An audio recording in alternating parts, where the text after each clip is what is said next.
Good evening, everyone. Official welcome to our very special March 2020 ZAedu chat. This is an absolute first for us, but as we're realizing, times like these require new innovations and new solutions and new approaches. So we're really excited to have you here. So for those of you who are new to ZAedu chat, the main chat is going to be happening on Twitter. So if you haven't already opened up Twitter, you want to open up Twitter and do a little search for hashtag ZAedu.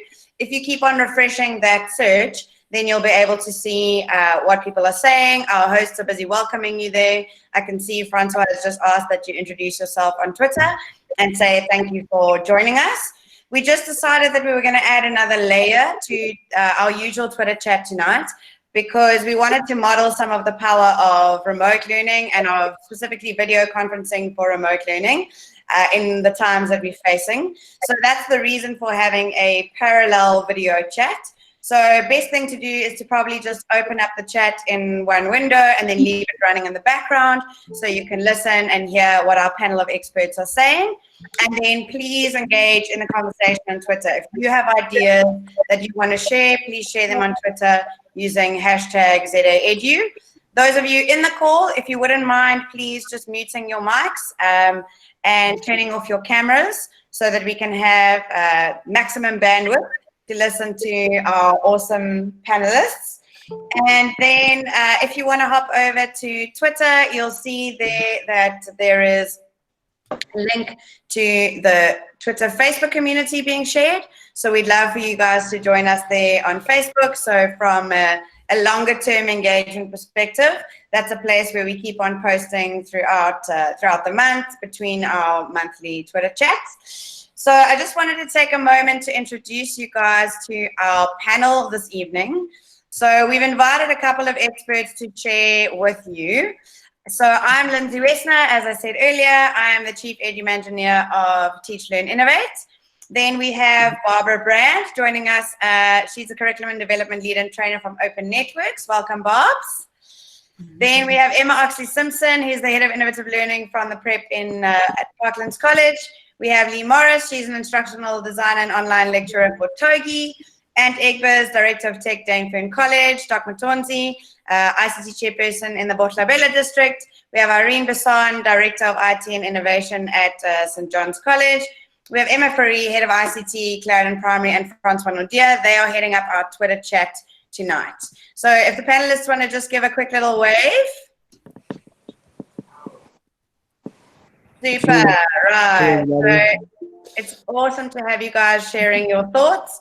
We're seeing a lot of people joining in on Twitter, which is amazing. So welcome everybody to what is really a super special community of ZAedu. If you haven't done so yet, I'm going to pause chatting for a second so you can go over to Twitter and introduce yourself there, and remember to include hashtag ZAedu in your tweet so that everybody can get to know you and you can engage with the community there.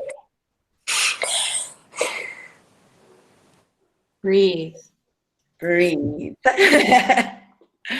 And while people are busy introducing themselves on Twitter, do you want to maybe share some of the amazing things that this community has been up to since President Ramaphosa's announcement on Sunday evening? Amazing. Sure. For me, the most important thing was how active everybody came sort of immediately.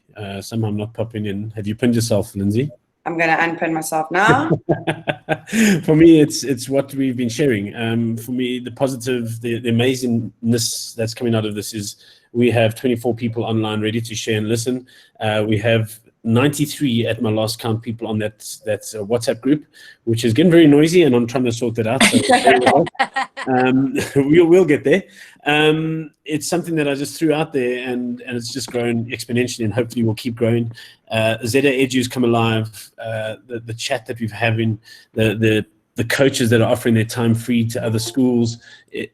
Just everything that's happening has just been absolutely amazing. It's blown me away. So I'm super happy to be here tonight, and I'm looking forward to hearing what you guys have to say. Incredible. And then I know she wasn't one of our panelists, but one of the massive initiatives that's come out of this week's community is a sharing of a folder of resources. Oh, that's so great. Nicole, do you want to just quickly pop on your camera and tell us about and unmute yourself. those resources? Unmute yourself, Nicole. Yes, and unmute yourself so we can hear you and see your lovely self. And then we can pin you. Is she around?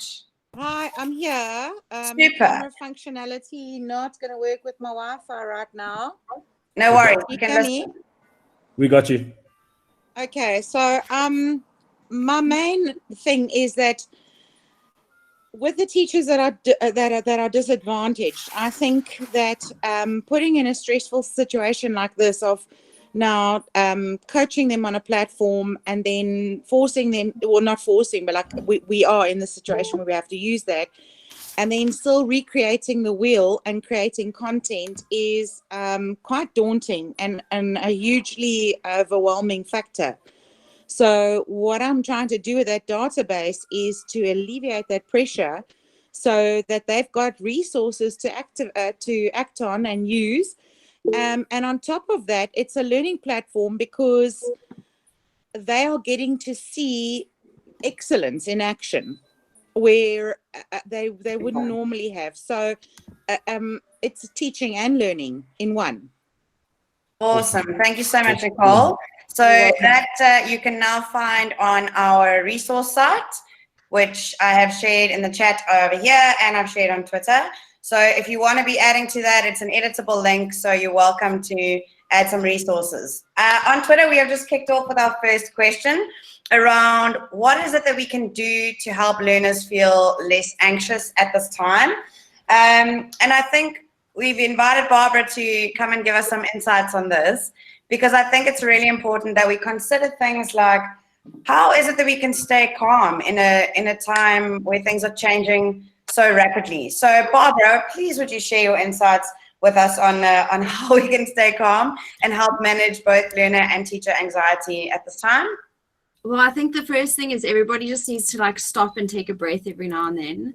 I think it's important for us to realize that life in general is changing rapidly for everyone, from like your personal life changing to your work life changing to just commuting at the moment is different. And I think that when things are changing so quickly, we really have to bear in mind that we've got to be kind to ourselves.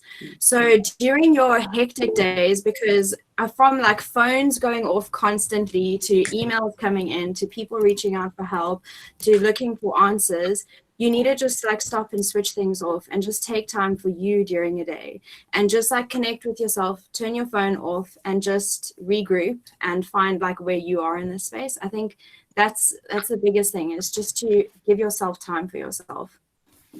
Super. So I'm seeing coming through on the Twitter feed that people are talking about how we can embrace reality and how kind of looking at facts, but with facts within context is an important thing. And people talking about building in breaks for kids and not introducing too many new things. So I think I just wanted to hear from you in terms of what you're hearing from schools and what you're seeing. What support is being offered to teachers in terms of coping with these times, in terms of training? How do we best go about empowering people other than the stay calm, which is a super piece of advice? How do we best go about supporting our teachers and our learners in this time? Well, I think, we had a chat this morning with a whole bunch of teachers from a number of schools across the country, and it was so amazing to see how everybody is offering their skill sets. Like, I'm good at this, or I know how to do this, I'm going to come to the party and play. And I think one of the biggest things that we've always struggled to do is share and share. And now all of a sudden, the sharing is becoming just incredible with the amount of resources that we're sharing, from Google Drive folders to, things like this. I think that with supporting both teachers and learners, if we just continue with this ability to want to share and to reach out and to be able to support people, I think we're going to have a lot of success in this, and I think we're going to see some really exciting things coming. We just need to make sure that we are connected. Yeah. How do you think we as adults can model what that community and that sharing looks like for kids? How can we be, I think I'm interested in the fact that so much stuff is going on behind the scenes, but how can we share that with parents? How can we share that with the community that we're in so that people can see what true collaboration and true community looks like? Because I think the ZAedu community is just being incredibly sterling examples of that. But what ideas would you have for how we can share that with people and make that more transparent so that our kids and our parents can even learn from that and learn with us in that? Well, I think this huge vault into social media is being fantastic, and also with the WhatsApp groups, we're looking at different platforms that different people are connecting in, and because some people are using WhatsApp, some people are using Teams, some people are using Hangouts like this. I think by modeling that, by opening up sessions for parents to join, and parents see like what is it that a virtual class could look like for our kids, is hugely powerful, and by having these virtual conversations and by modeling this sort of behavior, just as adults, as we are doing right now, will make a huge difference to what the teachers and parents are seeing and our learners. Because the most important thing that we need to remember is to discuss and to have a conversation and to keep a conversation going. So as long as we're promoting conversation, communication, I think we'll be good. Absolutely. And I think one of the key ideas that's coming through on Twitter is just, in addition to the communication, that attitude of flexibility. The fact that nobody has ever been prepared for this, and that we're all kind of flying by the seats of our pants. So we just posted the next question on Twitter. Before we go to the next question, can I just jump in for a second and just say that what I'm seeing coming through is that we don't have to be perfect as teachers. And that's super important. What is, in my opinion, going to be really, really powerful is making those connections with our parents over the next few months. For me, which is why Emma's going to talk to us about parents. Sweet. Awesome. Let's go. All right. So I'm going to shut you up there. You're correct to do that. Yeah. So what I was keen on chatting to Emma. So Emma is at Parklands College. She's an innovation leader there. And I've been really impressed with the way that Emma has creatively continued to engage their parent community. And so I think I wanted to ask Emma, from your experience, if you can share with us some ideas around how do we best communicate with parents in this space, and also how do we explain to parents what their role is? So if we are learning remotely, how do we help parents kind of understand what they need to do and what not to do? Do you have any insights for us to share around thinking around parent engagement? I think I have some insights, so I'm going to share them with you. I've got some notes. So if I'm not looking at the screen, bear with. It's because I have notes and I want to make sure I need to say what I'm saying. Totally fine, Emma. We need to know that our parents are about to play this vital role in education and having a hand with their children, more so now than they ever would have done in the past. And when I was chatting to my husband earlier, he came up with a fabulous saying, and I'm going to quote him on it because he'll love it. They are about to embark on the greatest pilot project in education ever. That's so true. It is, isn't it? Yeah. And what an amazing situation to be in. So just like Barbara was saying, we need to be kind. We need to take a step back. We need to be kind to our parents. We need to communicate with our parents, but at the same time, we need to do the same for our teachers, and we have to rely on each other. And when I talk about parents, I'm also saying it's actually the caregiver, because in the South African context, we could have aunties, older siblings, babysitters, the neighbor. Those are the people we're relying on right now to help educate our children. That's a vast array of people that are there to support our children. So we need to be kind. Ironically, before schools existed, education has always happened in community. Oh, yeah. I mean, you've spot on. And so that is good, but we don't rely on that anymore. No. So in a way, it's lovely going back to our roots, showing a little bit of our Ubuntu colors, getting that coming through. And I think that for me is the exciting part. In terms of how you're going to communicate to your parents, I think you need to take it slow. That for me is a big thing. Our parents are feeling as nervous as we are. They're being flooded with tons and tons and tons of information coming from every platform, social media, Twitter, then probably on mommy WhatsApp groups. You can imagine those are going rough. Right? Yeah. And so now we've got all this like anxiety. Almost as bad as ours. Yeah, I think ours is probably tame compared to the mommy ones. But we just need to take it slow with our parents and think about where they're coming from, the role they're going on, and communicate in the way you've always been communicating with your parents. So if you are a school that emails to your parents, continue that form of communication. Don't go change it and do something new that you're now expecting your parents to learn a whole new platform, figure it out, and try and teach their child and have a hand. So for me, it's about keeping it clear and concise. If that's how-to videos, if it's a YouTube channel, if it's email, just do what your parents know, because you're going to meet them with success, which means they're going to feel more confident when they're sitting at home with their child. Do you have any creative ideas for how we can involve parents in the learning process? So other than communicating, I mean, like on a practical level, involve parents in the learning process and in the education process, even though they themselves are not necessarily kind of qualified teachers. Yeah. So how do we, because I think for a lot of parents, school today looks very different from how it looked for them. Not in all schools, but in many schools. So when we're thinking about, these faces so funny. When we're thinking about, It's going crazy.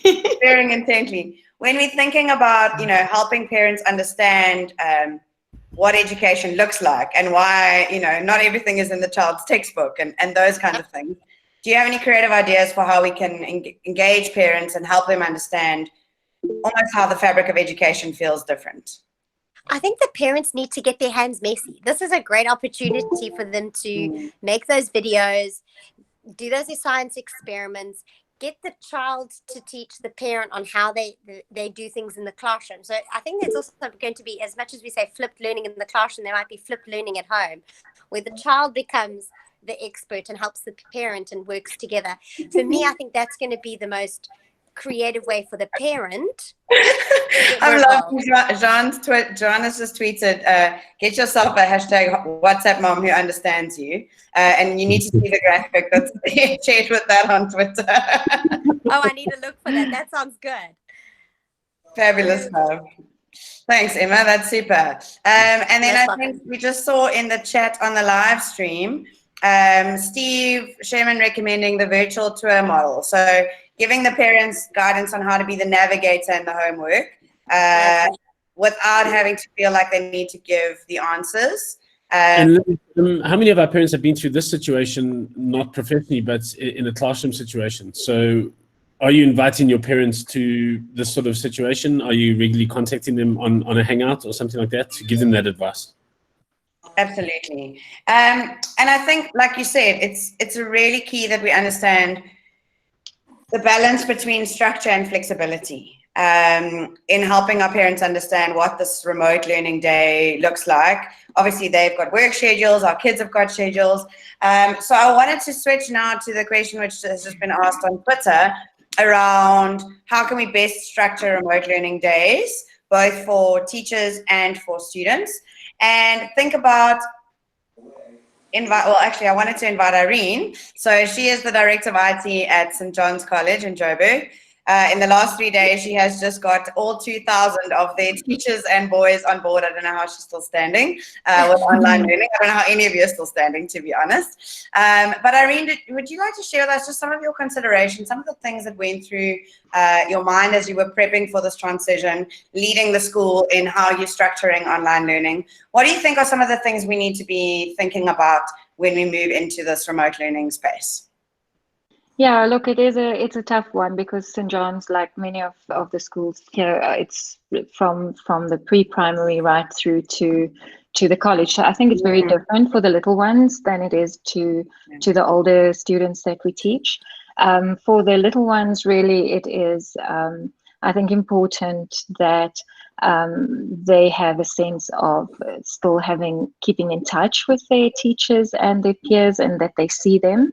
So to them, we send the parent communication that there are some days where they're meeting their teachers virtually online and spending some time with their friends online in Hangout Meet or Zoom or whatever it is you use.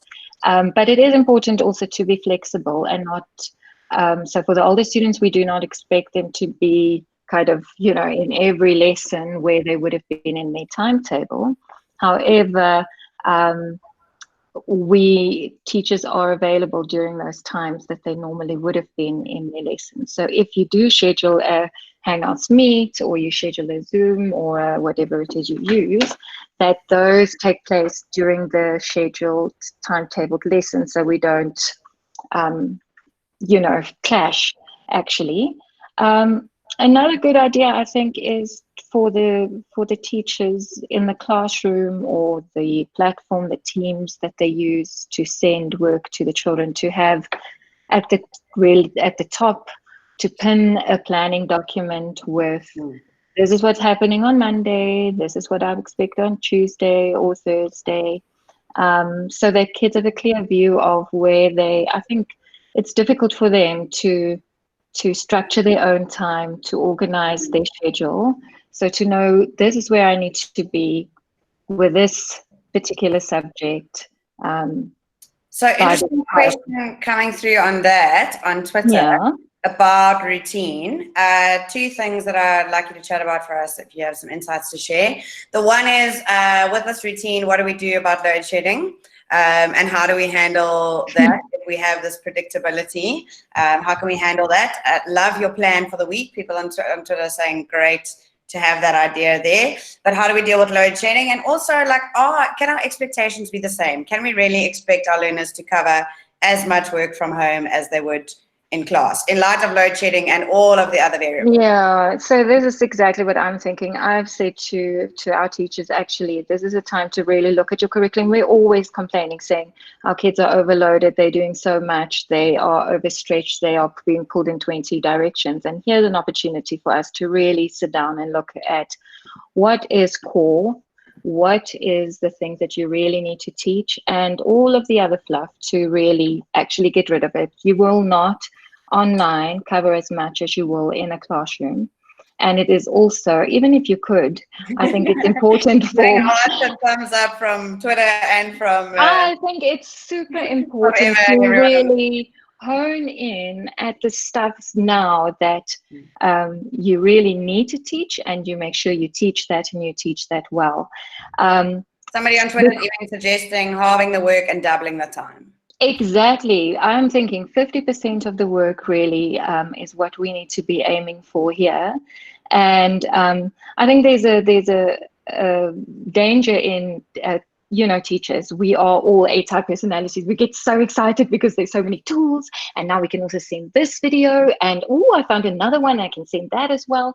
And we're great at that, but also I think to curb our enthusiasm sometimes, and not overwhelm the kids too much, and just give the things that are important so they feel that they've got a hold on this. I think it's also important to see that balance. The expectation is definitely different. And as you said, with load shedding and with all of the problems that we have, to have a time where there will be a synchronous Hangout / Zoom call, but then to record that, post that on your platform afterwards. So if people aren't there, they can, watch the rerun, so to speak, and making that to be okay. I also think realistic expectations for teachers, because we are teachers and we love what we do, and we're great with storytelling and in the class. And now suddenly we are coming video production experts and TV presenters and, with the lighting for this. So I think we must also let go of that illusion of perfection, and it's good for us to just actually not try to do everything perfectly, but just get the heart and the soul and the meaning of what we want to say to our kids, to get that across. I think less is more. So there's a couple of things coming through on the live stream chat around schools that don't have access and who are not empowered to cope with this. Just want to thank Steve for raising that, and the kind of questions around the digital divide. We're definitely going to be chatting about that a little bit later. We've invited Dr. Matonzi in specifically because he makes real magic happen in areas where there's very limited connectivity and access. So we're definitely going to circle back to that in the chat a little bit later. In terms of the Twitter feed, we're hearing things about needing to be realistic in our expectations. collaboration in teachers, so making sure the teachers are communicating who's doing what, so that the sort of holistic picture is given to the students, so they're not entirely overwhelmed by everybody's because I think tasks that take hours. sorry, yeah, I think, you know, as we say, we've got a day from 8 to 2 for our students. We also have that for the teachers. So to really keep in mind that we don't, because we are creating work at all times and because we're online, schedule those tasks at, you know, 6 o'clock, 7 o'clock, 8 o'clock every time a kid gets a notification. So structuring the teacher day as well, I think, is important about when you send out the tasks, and you know, structuring a time for you to answer questions and make yourself available for communication with the students, and actually supporting the teachers with some training if you can remotely, or you know, I was thinking I'm going to have a happy hour hangout with our teachers on. We have hangouts at 6 o'clock every afternoon, so that they can. With you as the tech support kind of leader. Yeah, so there's a Q&A, you know, if you've got a problem and you need some help and you can jump on a hangout, there's sometimes scheduled during the day, just as you have for the kids, so they can ask their questions. Except on Fridays, we have happy hour hangout, which is with wine and not recorded, so that we could just say, hey guys, well, we record that with wine here. Super. Thanks, Irene. Sorry, guys. Does anyone mind if I jump in quickly? Go for it. Can you just try and talk nice and loudly for us, Nicole? Yeah, sorry. So I feel like with staff support, when we have kids in our classrooms, it doesn't matter how many times they ask the same question, we have to, or we want to help them to get to their point of understanding. And as adults, we don't always afford our staff that same privilege. And I feel like that's a problem. So I feel like it's important to set up a platform where your staff, especially the ones that are struggling and are lagging behind, can have that tech support. So we've set up a separate platform just for that. So that, and it can even be as simple as a WhatsApp group, right? It doesn't have to be a high-tech thing. I think just creating that space is so important. Whatever platform they're used to using, because you don't want to teach them something new. So love that, Linz. So whatever platform they're used to using, we're using Google Classroom, but so there's a classroom for staff support. There's a classroom for parent support. Unfortunately, what that does mean is that you've got to switch on the chat function, and someone has to be available to answer all those questions. But I actually feel it's imperative. Absolutely. Sorry, Nicole, I'm going to have to cut you short there, because I want us to make sure we cover as much as possible in as little space of time. Sure. If you want to add some more details on the Twitter feed or in the chat here, that'll be super. So important that we consider the learning of our teachers, right, and how they learn, and how we can cater for them and continue to empower them through this process as well. Sure. On Twitter, we've just posted question 4, which is how can we foster real learner engagement remotely? And I think that applies absolutely as much to engagement of our teachers in the learning community, as well as learning design for our students. So I've invited Lee Morris, whose actual full-time job is to work at an online education institution, and she does this all the time. So Lee, won't you share with us some insights around kind of how do we foster learning engagement for our students, and what do we need to do to really care for and consider our students at this time? So I work with adults, but I do think the same thing is going to come through with learners, if not even more. And the biggest thing is that people are not good with change. And this is change that is happening incredibly quickly. It's not like we've eased learners into this. We're not getting people to go there slowly. It's come suddenly, and there's going to be a big panic and a big stress. So you need to consider from the learner's perspective how different this actually is. It's a completely new platform. They don't know what to do. And consider what it's going to be like for them in this process. They're going to freak out. They're going to be doing everything new. They're going to open up their computer in the morning and they're not going to know what to do. And they're maybe only going to get through one task. And then they're afraid that their teacher's going to yell at them. And they're just going to completely and utterly panic. So you need to be there for them as much as you can, but consider it as well. I think somebody mentioned it earlier. I saw it on the Twitter feed. I can't remember who it was. Don't expect them to do as much as you put up immediately. Somebody was saying, start with one subject or half a subject on a day, then the next day go to a full subject, then go to maybe 2 subjects. But don't put too much on them and don't pressure them. What Nicole was just saying about the platform of getting so much information, you've got to realize from the learner perspective, they're used to communicating with you face-to-face. And now they're going to be getting it via email, maybe a chat in classroom. Maybe you want to have a Zoom or a Hangout session. Maybe you're organizing a WhatsApp group. They're suddenly going to get information coming from all these different areas, and it's going to stress them out because they're not used to it. We're seeing on Twitter some really nice ideas coming in for like a basic little check-in. So get students to check in with each other. So like a selfie of you and then a selfie of eating breakfast, or have them, you know, even share on the Flipgrid. I think those passing conversations that would have happened in the corridor, like, oh, what are you having for lunch? Or, you know, what was your score in your cricket game? And those kinds of conversations, I think, are so vital. And we need to remember the importance of that in creating a space where kids are feeling safe. So how do we combine, do you think, that kind of fun check-in community with actually best designing learning so that kids engage with those tasks?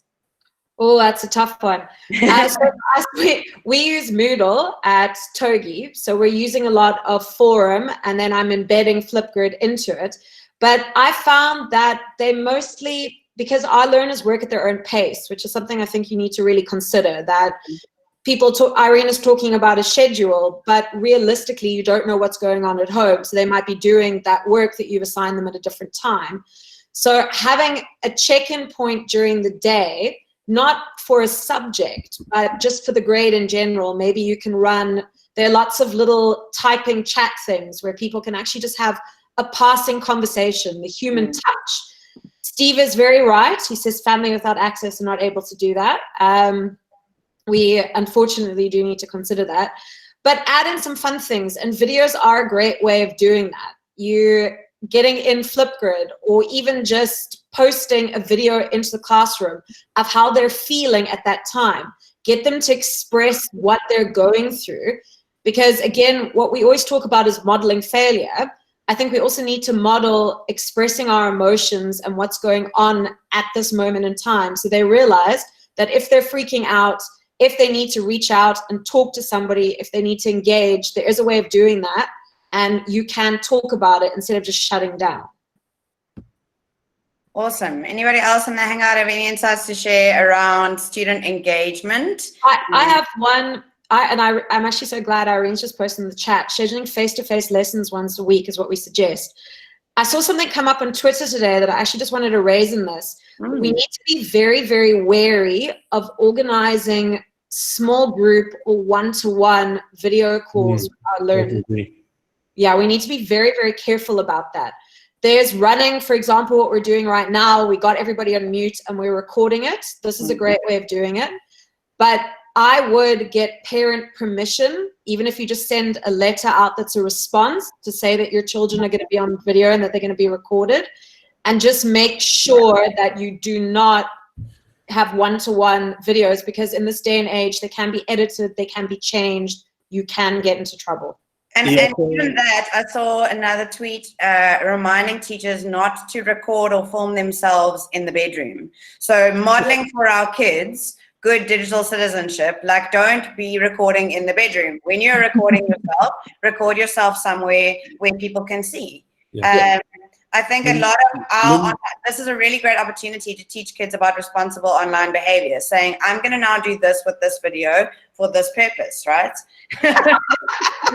So Lynn, what we're doing at school is we have a mentor system, and we're making a regular mentor hangout for all those kids who want to chat. There's one compulsory one each week, where they all have to be there. But other than that, there's a regular daily schedule for those kids to come to, and contact with their teachers when they need to. Hopefully it won't be one-on-one, because I think the kids will need the contact with the teachers, and we've put that in place to make sure we keep them on track in small groups. No, definitely. I just think that we need to just be very, very wary about that. And the legalities as well. If you're recording a lesson like we're doing right now, actually just getting parent consent, if it's sent out now, just to let everybody know that this is going to be happen. It might be up on a YouTube channel, even though that's quiet, that even though it's private, it can still be accessed, but we need to be very conscious of that. One of them being online. That's great. So just a couple of highlights from the Twitter feed, which I think are worth mentioning from a task perspective. So things like doing reading out loud to students, and kind of saying, you can tune in and we're going to read through the story as a class, just to see their faces, to check in, how's everyone doing. I think planning kind of a question that you want everybody to respond to can be quite a nice unifying little feed. In fact, if you check on Twitter, it is, from what I can gather, it's author specific. So authors need to get permission from their publishers to then make videos of teachers reading their books out loud available online. But there are a number of really super cool kiddie authors who have given permission, and Irene's saying their grade Naught authors are recording themselves reading to their class. So I think if we look at across the full spectrum of ages, obviously learning design differs slightly, but what we want is engagement, we want fun, we want community, and we're less about, at this point, kind of pushing content, and more about really involving them in that community and that process, keeping the curiosity going. Incredible. Lee, do you have any ideas for how we can support those kiddos who need extension and enrichment, who really actually can do all of the work online in a day and more? How can we extend those learners who need a little bit more enrichment potentially? I really love just the idea of hyperdocs and keeping something at the end where you've got a tally of extra maybe activities or things that they can explore, or even just having a create thing at the end of the subject and the unit of work that they're doing. If they have time, they can create a board game at home, because we don't want everything just to be sitting straight on the screen. We still want them to be doing tactile things. Can they maybe write a little song, and on the Flipgrid they could post things out, but have something that is a create thing, even if you're not doing it already, at the end they can extend themselves. And I think somebody said down here, really, really nice, was you can assign that creation is key. I mean, I've seen on Twitter, and there's a Facebook group which I'll actually add to the ZAedu community site, and you guys can go and join. Those non-screen time activities are so important. They are incredible little choice boards, and they almost age appropriate. So with creation ideas for kiddos. So, okay, we've done this now. How can you create? And as pedagogues know that creation is an incredible way to demonstrate understanding. It really makes those neurons connect as well. But I think super idea for extension and enrichment. Okay, you've now learned this. What can you create? And even if it isn't curriculum based, just getting those hands dirty, creating things, super way to get our kids engaged. Loads of different ideas of kids already creating videos, and we know maybe not our littles, but TikTok and all of those creation tools. I've seen some super cute teacher TikToks where they're encouraging kids to create a little TikTok of their highlights of their learning for the day. Oh, I love that. I think not shying away from, I'm not on TikTok yet, but I'm going to go check it out this week. I think not shying away from things that are not very within what we would know. Lisa's put a lovely idea in that the older kids, you can get them to plan the next learning activities for everyone. That's really nice, because that gets them quite involved in it, and it is higher order thinking. Super, amazing stuff, guys. Thanks, Lee. That is such awesome insights. And thank you very much to those of you who are keeping on engaging in the chat. Please also copy those chat messages over and tweet them for us, because unfortunately, when we have the recording of this chat, or of this Hangouts meet, the chat does not come with it. So we don't want to lose those ideas. So please hop over to Twitter and just copy and paste them, add the hashtag, and tweet them, so that we can make sure that it goes. Irene says it does, so maybe I'm wrong. Then we've got all Steve's dirty jokes ready for consumption. Does it, Barbara? It's a full transcript. Yeah. I know, line by line. Okay, either way, if you can pop them on Twitter so they're on the wakelet, so people who don't want to watch the whole hour, but who do want to kind of pull the nuggets, if you could share those there, that would be amazing. So we've now, on question 5 on the Twitter feed, it's just gone out, and Emma is asking, which digital tools are you already using for learning in your school, and how do we best utilize these tools for remote learning? I'm pretty sure there are a bazillion ideas that are going to come through in Twitter around actual tools.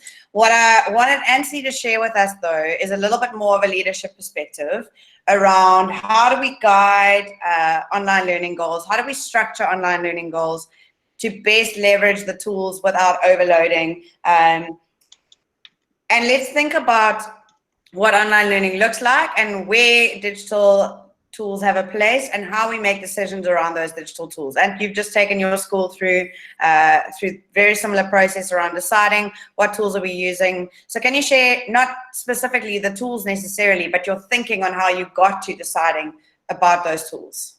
So first of all, we had to decide between the types of learning we're doing. So I think there's a difference between, first of all, online and remote learning. That's really important to me. And as a school, we had to decide which one we're doing. And I think most schools in South Africa will lean towards remote learning rather than on.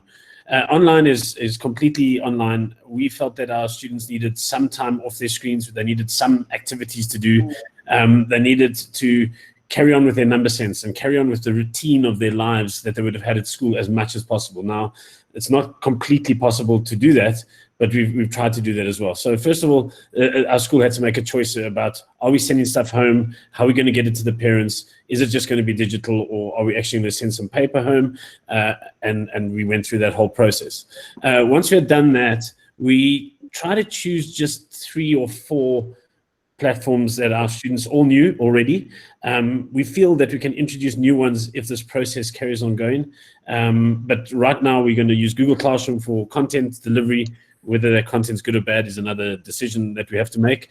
We're going to use Flipgrid for student engagement. We're going to use Google Meets like we are tonight to engage with those students. And then we're going to use Screencastify for teachers to teach lessons. We're going to record those lessons and then jump on the Meet and do the whole feedback with our students. What are their questions? Why are they struggling? Where are they struggling? We're hoping that that'll negate some of the issues which come to bandwidth, because even in a privileged community like we have, there are kids who have limited bandwidth. We have bursary students.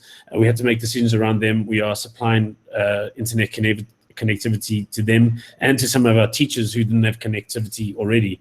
So even in a privileged school like ours, there are those places we have to go to and those decisions we have to make around how we get people on board. Okay.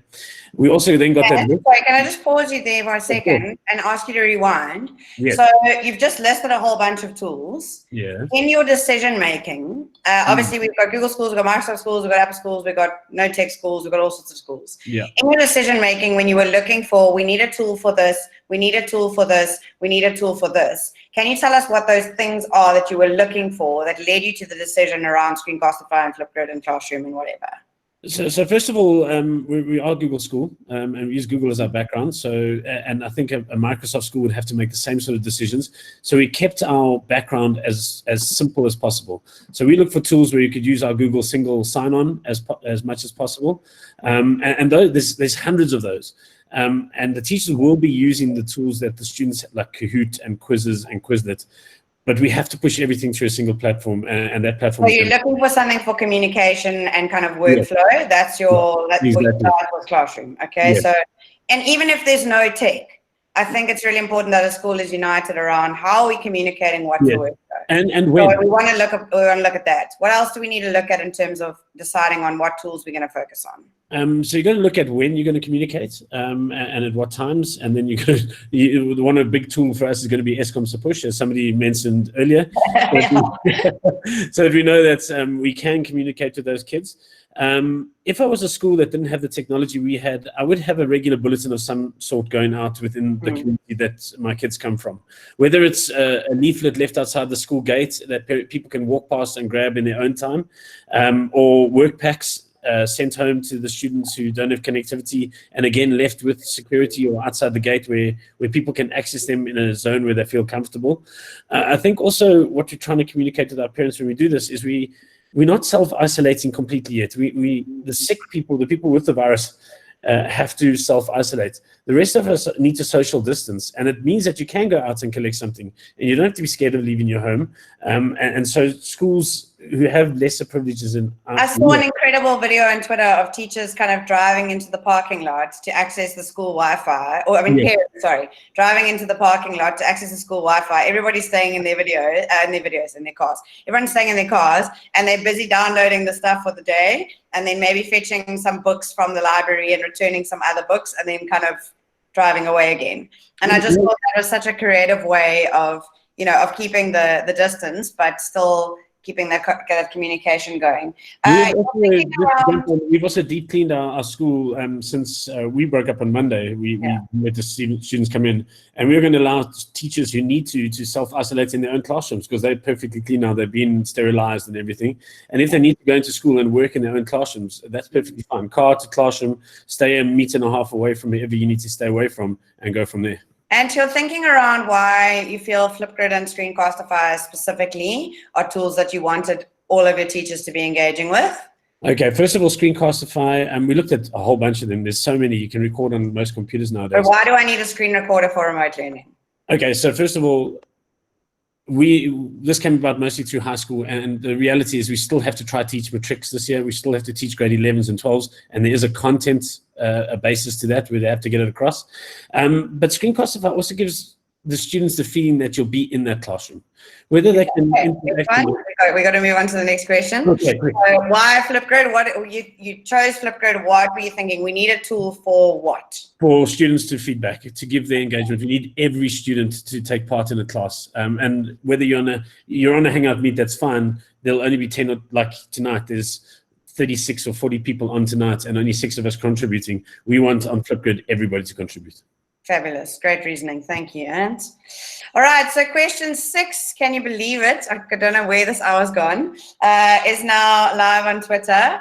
And question 6 is asking about how we can help students and teachers, very critical question, who have no devices or access, engage in remote learning. And so we want to hear from Doc Matonzi. You need to follow this man on Facebook. He is moving and shaking in the education space and such an absolute inspiration. So Doc, would you mind sharing with us some of your creative ideas? First of all, please tell us a little bit about the kind of work that you already do in schools with very limited connectivity and access, and then your ideas for how we can transform remote learning with very little in terms of resources, but all the creativity and all the heart. Thank you so much. You can turn your camera on, Doc. We'd love to see you if you've got enough bandwidth.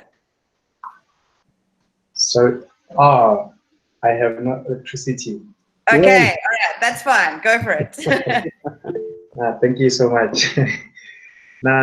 So I'm a teacher at Mketa Primary School. And recently, I have been appointed as the ICT chairperson at Bushabela District. So my role is to ensure that ICT is being integrated in teaching and learning. So we received some of the gadgets from Singita Game Reserve and the European Space Agency. So with regards to the question, that's a difficult one to say, because most learners in townships have no access to the internet. And what makes matters worse is that some of them have no gadgets at all. However, 70% of them, they have access to cell phones, tablets, and computers.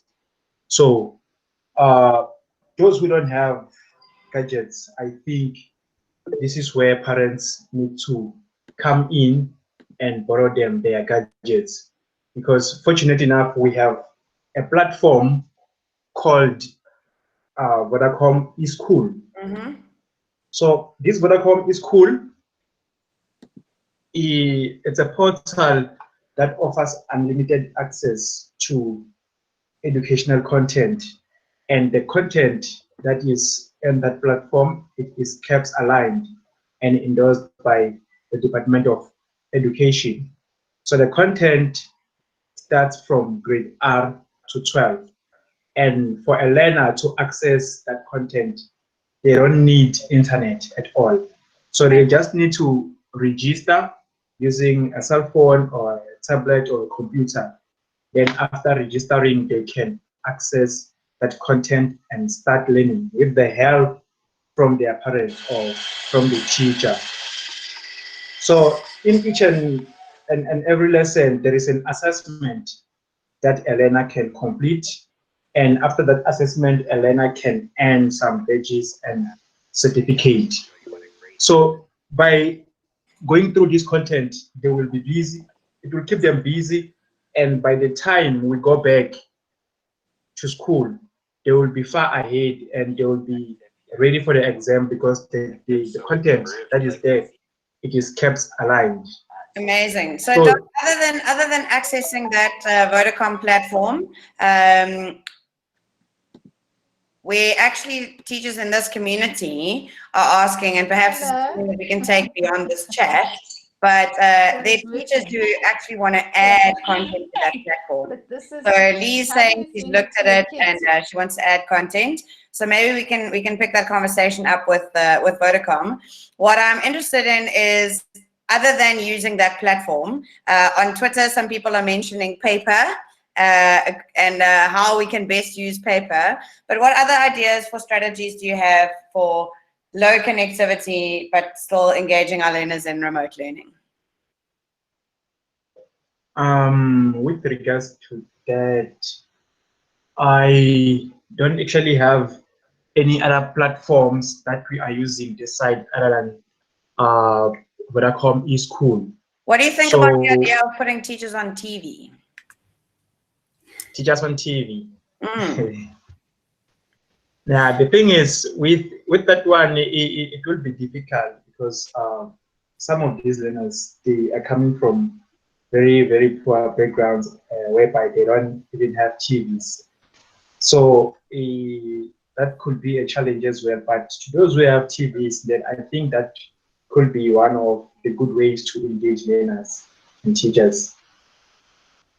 Awesome. So part of our little ZAedu community mission is to start knocking on the door of the SABC and getting them to give us some TV channels. I know there are amazing teachers out there in this group and beyond who'd be very happy to be filmed teaching a lesson. So let's continue to rally together and make that happen. Also radio. Those of us who are good at explaining things and who have entertaining ways of bringing concepts across. Super little idea there around getting that on TV and radio. Can I jump in quickly? I completely forgot about something that was just reminded about on Facebook today by somebody I know. It's called Too Much Wi-Fi. And Doc, I think it's something that you should look into. They're a company that specifically looks at getting low-cost Wi-Fi through vouchers into townships. And they're doing like 50 Rand for unlimited Wi-Fi for a month that you'll be able to access on your phone. And they specifically set it up in the township. So it's not something that I could access in my area. You can follow them on Twitter. So that would be one really good way. And then Doc, I was wondering what you think. Somebody posted in here in the chat about getting paper parcels that students could come and fetch at the schools. Do you think stuff like that would work? Oh, of course, that will work. So I think Steve actually shared in the chat earlier, he said there are 3 camps when it comes to this remote learning thing. Schools that have been using LMS and handing out homework through those systems for a long time, and then students can cope independently. The second camp is schools that have a parent body with access to internet, and so they can actually kind of navigate a very basic approach to navigating an LMS or to remote learning. And then, of course, we really want to consider where there's no digital access at home, because that's a really worrying category for us. I do want to share, it's now on the ZAedu site, which we will tweet again at the end of this session. And if somebody wouldn't mind grabbing that link and popping it in the chat again, that would be amazing. One of the incredible things which has come out of the community this week is EdTech coaches in schools who are saying, sticking their hand up and saying, hey, if you do have any access, you have any tech, even if it's just a WhatsApp group and you want to think about how we can best use a mobile app on a WhatsApp group to engage, or if you have loads of tech, these EdTech coaches are all sticking their hands up and saying, hey, we're happy to help. So Anta's just popped that into the chat. If somebody can just retweet that link as well and encourage those who are on the chat, if they're happy to support schools in the area, to sign up. And that is now going to be a database which will keep going indefinitely, where those who do not have access or who have potentially access but not the skills to use them. I know there's lots of schools in South Africa where there's tablets just sitting in cupboards at schools, which is heartbreaking. So, Doc, how would you suggest we go about kind of connecting those who have data and have access best with those who don't, so that we can stand together in this time? Are you talking to me? Doc. Oh, sorry. But if you have an idea, you're welcome to share it once Doc has chatted. I think it's going to be impossible to go printless. I'm just thinking about our situation. We deal with schools in very remote areas that have no devices, no connectivity, and we need to upskill them as well. That's actually my passion, and why I think great educators exist, because I think if we're not sharing, we're not doing our jobs properly.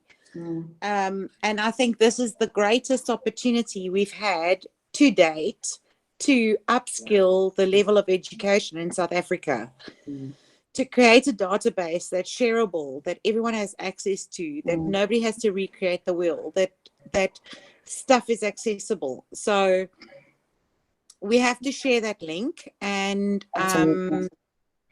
obviously the protocols of it, but to get as many people populating and sharing resources, because I'm just seeing on Twitter, like John Gunning is sharing, saying, let's set up simple opportunities for investigations around the home, keeping a COVID journal, like a little historical activity, calculating household budgeting, like working out consumption of water, electricity, budgeting for food, helping the family. Like, there's so many things I think that we forget are actually educational in a home context that we kind of gloss over, or we don't have conversations about. I think and even parents having conversations with their kids. So parents share, hey, this is what I do in my business. Maybe actually start to open up the conversation. Maybe go, how can we start an online business to help those who in our community, or an offline business? What can we do to actually start solving problems? I think when we shift the conversation to proactive engagement in the situation that we find ourselves, rather than throw our hands up in the air, well, we don't have this and we don't have that, we absolutely have some real change on our hands. Okay, well then tomorrow, while I'm still populating the database, because it's a slow process, and while we're all on that, hopefully, I can create a document spreadsheet where we can do age-specific suggestions, and we can all add ideas. Sounds ideas. Fabulous. That sounds super incredible. Thanks, Nicole. Doc, are you still there? I'm still here. Yeah, I'm still here. Can you hear me? Yes, we can. Yes, I also wanted to share something based on remote learning, that subjects like mathematics, they happen everywhere, like you mentioned, that they can, maybe parents assist learners in a way that they can ask them to count how many cars did you see today? How many blue cars did you see? Then learners can record that down. Or how many trees did you see out there? Then learners can record that down. Or how many houses are in a hexagonal shape? Or how many houses are in a pentagonal shape? Or how many squares do you see in that house? So by doing that, I think learning can keep on going without the likes of internet and gadgets. I'm sure those who are experts in some other subjects, they can come up with things like this, you know, and they can also ask them, how many trees do you see that have a triangular shape? By doing that, All you can, conversation starters, yeah? So yeah, by conversation starters for parents to help engage the learners in conversations around all of the different subjects. I think that would be an incredible resource to add. So it is now 9 o'clock, folks. And we know that you all have families to get to and, you know, remote lessons to prep and all of that kind of thing.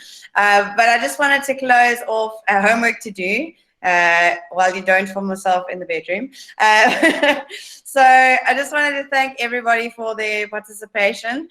Please let us know if you have feedback on how this kind of parallel Hangout chat and Twitter chat thing worked for you. Tomorrow morning, we'll post a summary of the Twitter chat as well as this video on that ZAedu community page.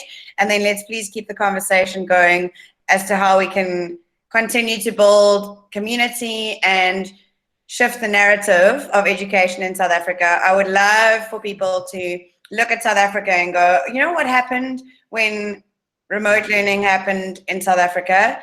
This. So I look forward to hearing how the story is unfolding and will continue to unfold.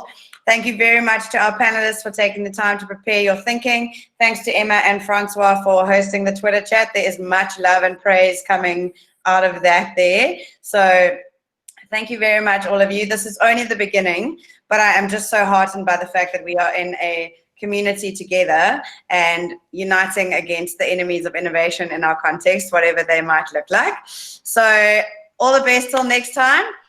If you have feedback, please let us know. And we look forward to chatting online soon. Cheers, guys. Lovely to see you. Yep. Cheers, everyone. And can you stop the recording for us? I think we are over and out for the night. Rest well and take care of yourselves. Thank you. Bye.